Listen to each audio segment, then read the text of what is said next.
política fiscal é um meio pelo qual um governo ajusta seus níveis de gasto a fim de monitorar e influenciar a economia de um país.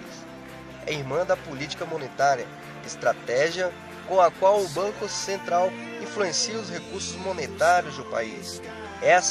As duas políticas são utilizadas em várias combinações com o esforço de orientar as metas econômicas de um país. A política fiscal é baseada nas teorias do economista britânico John Keynes. Essa teoria estabelece basicamente que os governos podem influenciar os níveis de produtividade macroeconômicos aumentando ou diminuindo os níveis de tributos e gastos públicos. Essa influência, por sua vez, segura a inflação, aumenta o emprego e mantém o valor saudável do dinheiro. A ideia, no entanto, é encontrar um equilíbrio ao exercitar essas influências. Por exemplo, estimular uma economia estagnada corre risco de aumentar a inflação. Isso porque um aumento no suprimento de dinheiro seguido por um aumento na demanda do consumidor pode resultar em diminuição no valor do dinheiro, significando que será necessário mais dinheiro para comprar algo que não mudou de valor. Digamos que a economia tenha desacelerado. Os níveis de desemprego estão altos, o gasto do consumidor está baixo e os negócios não estão fazendo dinheiro. O governo, então, decide estabelecer o motor da economia diminuindo a tributação, dando aos consumidores mais dinheiro para gastar, enquanto aumenta os gastos do governo comprando serviços do mercado.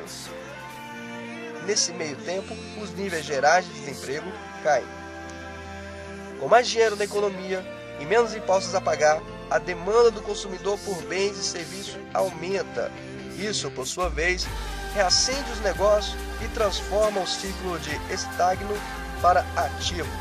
Se, no entanto, não há controle nesse processo, o aumento da produtividade econômica pode cruzar uma linha muito tênue e levar a muito dinheiro no mercado.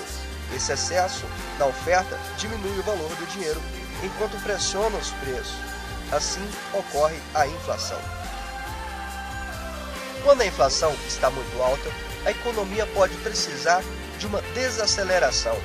Em tal situação, o governo pode utilizar a política fiscal para aumentar os impostos a fim de sugar dinheiro da economia.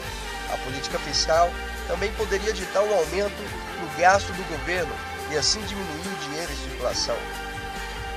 Claro, os possíveis efeitos negativos de tal política, em longo prazo, podem ser uma economia rastejante e altos níveis de desemprego.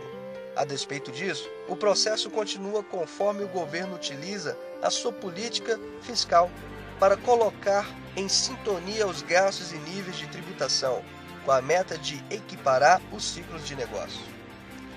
Infelizmente, os níveis de qualquer política fiscal não são os mesmos sobre todos. Dependendo das orientações e metas políticas dos legisladores, um corte de impostos pode afetar somente a classe média, que é geralmente o maior grupo. Em tempos de declínio econômico e tributação crescente, é esse mesmo grupo que pode ter que pagar mais impostos do que a classe alta, mais rica. Da mesma forma, quando o governo decide ajustar seus gastos, sua política pode afetar somente um grupo específico de pessoas. Uma decisão para construir uma nova ponte, por exemplo, dar trabalho a mais renda a centenas de trabalhadores do ramo de construção.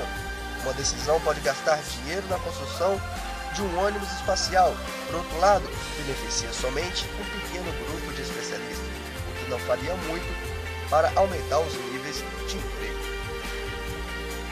Um dos maiores obstáculos que os legisladores enfrentam é decidir quanto envolvimento o governo deve ter na